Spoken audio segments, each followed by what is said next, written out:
Oke Pak. Pak, berdiri. Ibu. Ikut saya sini. Moga moga Pak. Ibu meninggal. Iya, maaf Bapak. Moga moga. Banjir dulu aja. Simptomnya. Nah, terus sangat.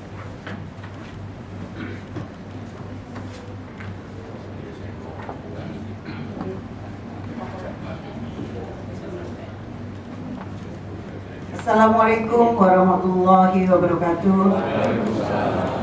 Selamat pagi, salam sejahtera untuk kita semua.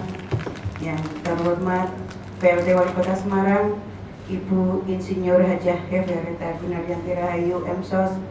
Yang kami hormati Ketua Dewan Pendidikan Bapak Budianto. Yang kami hormati narasumber kita dari Wijaya Suara. Dan yang kami hormati seluruh tamu undangan dan semua anggota Dewan Pendidikan yang hadir pada pagi hari ini. Yang pertama, marilah kita bersama-sama manjatkan puji syukur kehadirat Allah Subhanahu wa taala yang telah memberikan kita nikmat, terutama nikmat sehat, sehingga pada pagi hari ini kita semua dapat hadir dalam acara upgrading komite sekolah, peran serta masyarakat dalam implementasi kurikulum Merdeka SD, SMP, SMA, SMK sekota Semarang. Untuk acara yang pertama, marilah kita bersama-sama berdoa menurut agama dan kepercayaan kita masing-masing. Berdoa mulai.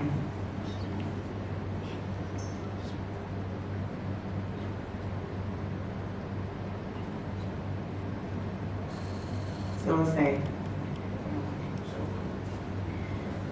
Menginjak acara berikutnya, yaitu sambutan sekaligus membuka acara upgrading komite sekolah oleh Ibu PLT Wali Kota Semarang, Ibu Hajah. Atau Pak Budi sebentar, 5 menit boleh. Kan ini kan mulainya agak maju.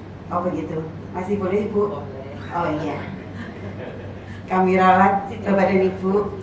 Yang pertama sambutan dari Ketua Dewan Pendidikan Kota Semarang, Bapak Budianto, dipersilahkan. Assalamualaikum warahmatullahi wabarakatuh. Waalaikumsalam warahmatullahi wabarakatuh. Bismillah, alhamdulillah, salatu wassalamu ala rasulillah wa ala alihi wa sahbihi wa mawala wala haula wala quwata illa billah, amma ba'd. Yang kita hormati bersama, yang kita cintai bersama, yang kita banggakan bersama, Ibu Hajah Insinyur Hajah Heferita atau populernya Ibu Ita gitu ya, MSOS PLT Wali Kota Semarang yang sebentar lagi sudah dihilangi PLT-nya.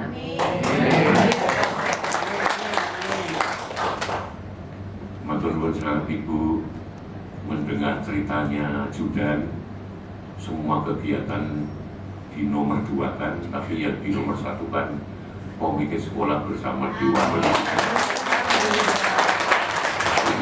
Ini sebuah keistimewaan. Ibu PLT Wali Kota yang sangat kita hormati, perlu kami laporkan bahwa sejak tahun 2020, makanya pandemi COVID, sampai hampir 3 tahun pembelajaran yang dilakukan oleh sekolah menggunakan daring. Jadi banyak pembelajaran yang hilang atau learning loss ketika pandemi COVID. Kemudian pemerintah dan kita semua Dewan Pendidikan Kota Semarang melakukan kajian-kajian, mengundang para pakar, baik itu rektor UNES, rektor Unimus, direktur lembaga atau yang dulu Kopertis, lembaga peningkatan mutu pendidikan perguruan tinggi. Kemudian hasil kajian-kajian itu kita menyampaikan rekomendasi pada Wali Kota Semarang. Yang pertama, setelah mulai diberlakukan tatap muka karena guru siswa protokol kesehatan sudah diterapkan dengan baik, guru siswa sudah divaksin, tenaga pendidikan sudah divaksin, kami mengajukan 3 saran masukan rekomendasi itu. Yang pertama, mulai tatap muka bisa menggunakan kurikulum 2013 secara penuh. Yang kedua, boleh menggunakan kurikulum 13 yang disederhanakan atau kurikulum darurat. Yang ketiga, kurikulum prototip, artinya kurikulum 2013 yang dimodifikasi dengan kompetensi strategik atau siswa. Dari hasil rekomendasi itu kemudian 3 bulan berikutnya ada edaran dari Kementerian Pendidikan Kebudayaan Ristek bahwa yang ditetapkan adalah kurikulum prototip atau 2013 yang disesuaikan dengan kompetensi siswa. Kemudian itu dilaksanakan.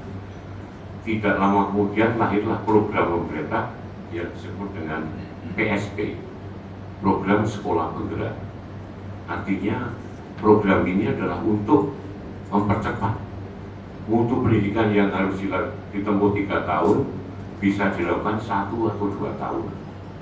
Ini karena ada pembelajaran yang bilang selama COVID. Kemudian prototip ini ditetapkan oleh pemerintah dalam rangka untuk menyempurnakan kurikulum 2013. Artinya disebut dengan kurikulum merdeka. Jadi kurikulum merdeka ini adalah kelanjutan penyempurnaan dari kurikulum 2013. Kemudian 2021-2022 ini sudah diuji cobakan kurikulum Merdeka Mandiri itu, tetapi tidak melalui penataran atau lokakarya dan impact dan sebagainya, tapi melalui aplikasi yang aplikasinya melalui handphone yang Android atau laptop dan komputer dan sebagainya. Nah, oleh karena itu Bapak sekalian, karena kurikulum Merdeka Mandiri ini adalah memberikan kebebasan secara personal kepada kepala sekolah dan guru untuk aktif mengikuti aplikasi yang sudah disediakan oleh pemerintah yang disebut dengan platform Merdeka Mengajar. Dari sinilah nanti 2 tahun uji coba ini, tahun 2023 baru secara resmi implementasi kurikulum Merdeka Mandiri akan dilaksanakan secara penuh setelah menguasai platform Merdeka Mengajar selama 2 tahun. Sampai hari ini, Ibu Wali Kota yang sangat saya hormati, saya laporkan bahwa tahun 2021 sudah dimulai dan asesmen yang dilakukan. Kalau dulu ada UAS, ada UAN, sekarang ditiadakan. Ujian nasional diganti dengan asesmen. Nah, asesmen ini setahun dilakukan sekali. Sudah 2 kali, 2021 dan 2022. Hasil asesmen nasional yang khusus Kota Semarang, yang untuk SMP, yang negeri sudah bagus, jumlah 45 SMP negeri, SMP swasta 198, setelah dikumulatifkan untuk SMP secara menyeluruh hasilnya di bawah garis minimum.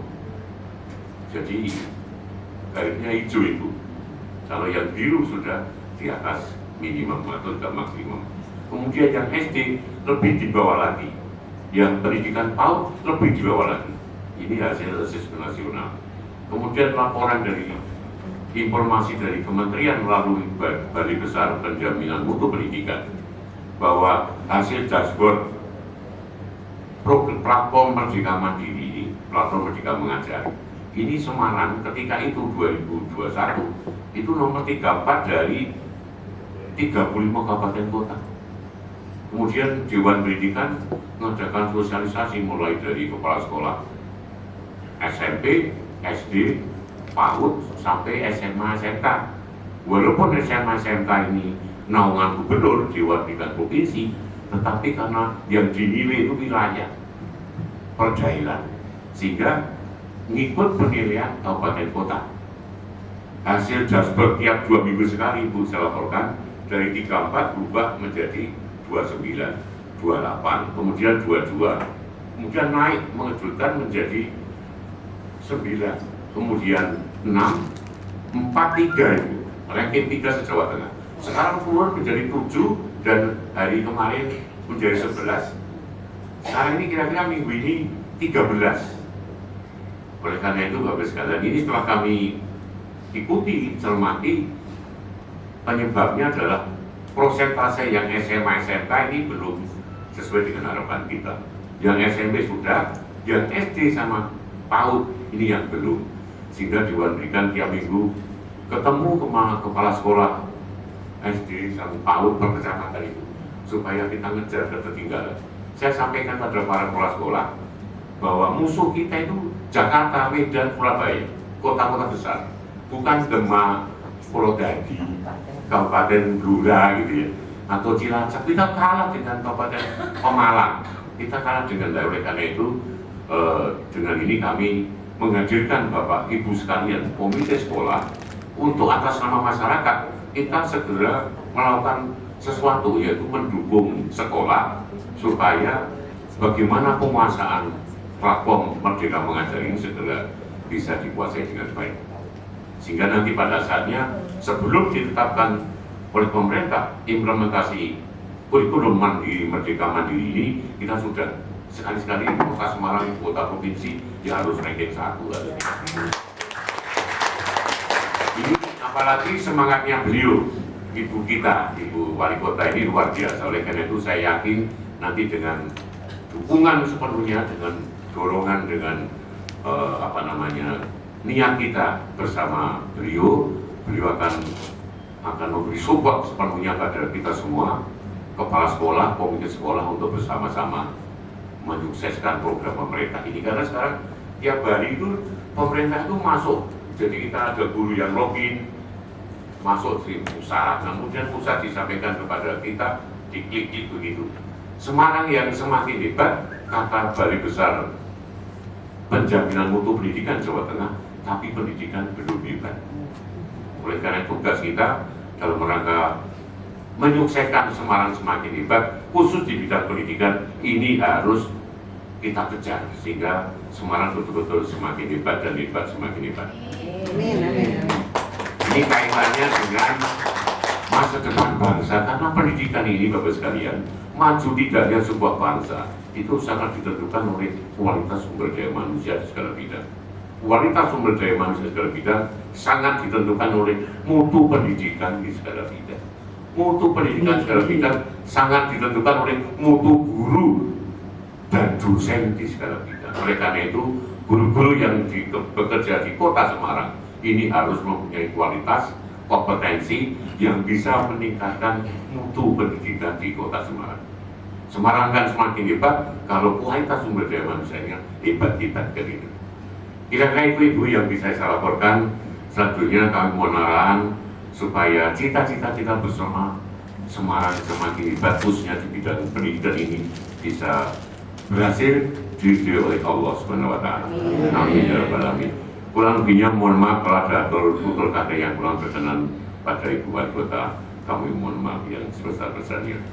Wassalamualaikum warahmatullahi wabarakatuh. Menjadi acara berikutnya, sambutan sekaligus membuka acara upgrading komite oleh Ibu PLT Wali Kota Semarang, Ibu Hajah Insinyur Reverita Gunaryanti Rahayu Damsos. Dipersilakan.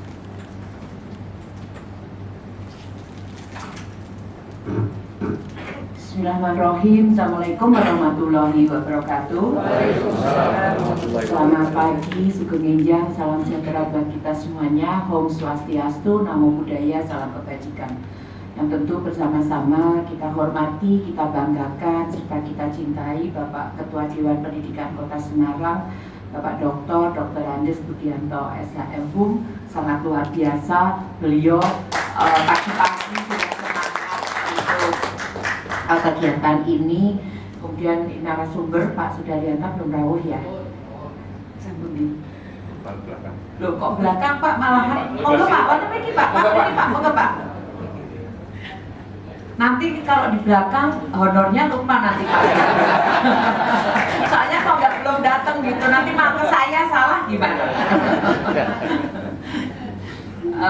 Ini ada anggota DPRD Kota Semarang yang sekaligus MC, ki honornya lawe abot meneh gitu ya. Bagi dua. Mas Haji, selaku Kepala Dinas Pendidikan Kota Semarang, Bapak Ibu, para pengurus Dewan Pendidikan, kemudian tokoh-tokoh yang sangat luar biasa hadir pada pagi hari ini adalah semangat bagaimana memajukan pendidikan di Kota Semarang. Mohon maaf, saya juga pagi-pagi saya dibujuk-bujuk terus Bu, iya Bu, nanti saya tak bagi-bagi gitu ya, karena memang kegiatan ini banyak dan semuanya juga untuk masyarakat.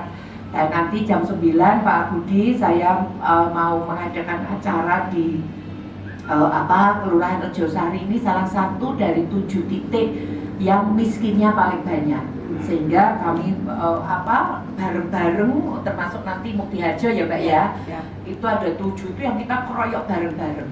Karena kok hanya sendiri saja nggak bisa. Semua ini harus memang dikerubuti, konsep bergerak bersama, gotong royong ini yang mesti harus dilakukan. Sehingga saya saya korbanin loh Pak, ini ada 3 acara. Ini nggak acara yang bareng, ini kan nggak berani nanti anggarannya nggak di ACC sama DPRD kota nanti Pak. Selamat salam sejahtera buat kita semua, dan tentu kita berharap pagi ini kita bisa mendapatkan banyak hal-hal yang tentu untuk membuat pendidikan, tadi disampaikan oleh Pak Budi bahwa ini yang memang harus dilakukan, bagaimana kita bisa nomor 1. Tapi nomor 1 ini dalam arti tidak hanya nomor 1 di dalam administrasi saja, tetapi betul-betul menelorkan generasi-generasi emas Indonesia yang sangat luar biasa, khususnya di Kota Semarang. Jadi ini kayaknya sambutannya nggak relevan, jadi saya sampaikan dari pokok-pokok yang tadi sudah diberikan oleh Pak Budi. Jadi tadi saya nulis ini karena pertama Pak Budi, kami mungkin mohon diberikan, Mas Aji ya, mohon diberikan poin-poin apa saja yang memang mesti dilakukan oleh pemerintah Kota Semarang. Karena tadi sampaikan kaitannya sampai ini karena kaitan dengan 3 tahun yang sudah learning loss gitu ya, istilahnya udah loss belajarannya, karena kadang-kadang saya sampai dengar bahwa ada anak yang lupa baca sama tulis karena saking di rumah orangnya ibu-ibu suruh ngajari, ibu-ibu ngajari sambil nonton drakor sih gitu kan, nonton telenovela. Nah enggak, sambil kok saya kapan hari itu pagi-pagi ke Tambak Rejo, Tambak Lorok Tanjung Mas tuh pagi-pagi ibu-ibu jejer-jejer gerumpi-gerumpi lah. Saya bilang ini anaknya kemana ya, apakah anaknya sekolah atau anaknya di rumah atau gimana gitu. Sehingga ini yang perlu juga kita lakukan untuk menyadarkan kepada ibu-ibu atau sebagai ibu ini sebagai ibu rumah tangga gitu ya Pak, karena pembelajaran ini tidak hanya kita berikan kepada diberikan oleh guru saja, tapi bagaimana pendidikan di rumah. Karena banyaknya ini kan lebih banyak dengan keluarga zaman yang dulu ya Pak ya gitu kan, ibu-ibu itu beralih fungsi menjadi guru, pramodern. Nah ini yang perlu dilakukan. Nah untung anak saya udah gede, jadi saya bebas bebas. Jadi itu yang dilakukan, karena saya ini kan mendengarkan dari ibu-ibu, sehingga memang perlu ada bagaimana mendorong untuk sadar atau menyadarkan dari sisi rumah. Mungkin itu Pak Budi sebagai tambahan kami. Selain tadi yang kita genjot, ada yang fungsi-fungsi yang ada di pendidikan di sekolahan. Nah, tentu kita mesti melakukan bagaimana kita dorong Pak Budi. Jadi tadi bagaimana implementasi kurikulum Merdeka ini pasti berbeda dengan 2 tahun lah selama ini. Karena pasti berbeda, sekarang anak-anak kan sudah tatap muka, sudah belajar. Ini kan juga merubah mindset mereka juga. Karena 2 tahun dia nyaman main gadget, sekarang udah dibalik, nggak boleh main gadget lagi gitu kan. Kalau dulu pada saat sebelum COVID, anak-anak ini nggak boleh main gadget. Bahkan kayak boarding school ya, kayak anak saya dulu waktu di SMA Taruna Nusantara, belas nggak boleh bawa handphone. Handphonenya dititip kepada pamong gitu ya. Kadang juga kalau udah kelas 2, kelas 3 rodok melanggar gitu. Tapi sebenarnya nggak boleh. Tapi begitu COVID ini terjadi, pandemi COVID, orang kan dibalik. Yang dulu nggak boleh, terus sekarang jadi boleh. Wah, terus kadang ya nonton ini kadang orang belajar tapi setekan dindi gitu kan. Nah itu juga dampak. Akhirnya terjadi mungkin ada hal-hal yang lain yang negatif. Sekarang dibalik lagi kan, sudah mulai pelajaran tatap muka ini, offline ini, anak-anak kan udah nggak boleh main gadget lagi atau pegang gadget. Nah ini kan penyesuaian ini yang mesti juga kita lakukan. Nah ini yang mungkin harus dilakukan bersama-sama, mungkin nanti dari Pak Budi kemudian dengan Mas Aji nanti juga mungkin memulai kepada guru-guru lagi, karena mungkin juga guru-guru kemarin juga asik ya Pak ya, nggak ada muridnya ngerumpi kemudian main gadget sendiri, sekarang kan balik lagi. Nah ini yang harus dilakukan, bagaimana penyesuaian. Kalau teknis saya udah angkat tangan deh, nanti biar diserahkan sama ahli-ahlinya yang di sini gitu, tapi ini adalah sesuatu hal yang berubah yang mesti kita balikan lagi. Nah ini yang memang tugas yang berat juga Pak, saya juga memahami, tapi saya juga senang gitu ya dengan implementasi atau mungkin inovasi yang nanti akan ada. Saya monggo, saya tidak banyak panjang lebar untuk urusan itu, nanti biar bagaimana nanti dari Dinas Pendidikan ini membuat lagi. Tadi saya sampaikan memang kita menyadari bahwa kalau negeri ini kan sudah ada anggarannya, wis utuh lah ya, dalam arti gurunya juga PNS, walaupun mungkin ada yang P3K, tapi juga istilahnya take home pay-nya juga memadai gitu ya. Tapi yang di swasta ini memang perlu butuh dukungan, sehingga pada saat dulu Pak Hendy pun kan juga bagaimana membuat swasta ini juga bisa sejajar dengan negeri. Swasta bukan swasta yang punya yayasan yang besar-besar ya, tapi swasta yang di bawah, sehingga sudah ada namanya sekolah gratis yang sudah dilakukan, swasta gratis ini yang sudah dilakukan, tapi mungkin masih kurang. Nah ini yang memang diperlukan, bagaimana kita ini menjalin kerjasama, kemudian membantu dari sekolah-sekolah swasta itu untuk bisa survive, karena di dalam ini juga anak-anak ini punya hak untuk belajar, hak untuk berpendidikan, sehingga ini yang kita juga cari, bagaimana mereka bisa sejajar dengan swasta yang lain atau sejajar dengan negeri. Ini juga jadi PR Mas Haji. Kemudian yang perlu lagi, mungkin pesan saya Pak Budi, jadi anak-anak ini kan banyak anak-anak yang mungkin ya karena dengan Merdeka ini nantinya kan banyak juga ada implementasi. Kayak contohnya kalau mahasiswa ini kan sudah ada kurikulum Merdekanya ya, jadi dari universitas Lampung dititipkan kepada mereka belajar ke Semarang. Waktu itu banyak datang ke Kampung Batik dan sebagainya. Nah, saya ini memang memberikan masukan Pak. Mungkin anak-anak SD, mungkin yang paling penting SD dulu, itu untuk bisa diajak datang ke tempat-tempat yang menjadi salah satu objek pembelajaran. Jadi umpamanya anak-anak mungkin harus mengenal binatang gitu ya. Nah, ya kalau bisa diajak ke Taman Satwa umpamanya. Taman Satwa ini kan juga punyanya pemerintah. Bisa nanti kalau cuma anak-anak ini kan nggak perlu yang harus dia duduk lama kan. Masuk itu. Nanti kalau memang perlu transport, ada tuh bis karyawan yang nganggur. Karyawan itu kan hanya pagi sama sore pulang jam 4, apalagi sekarang jam kerjanya di pemerintah kota ini kan jam 8 sampai jam 4 sore.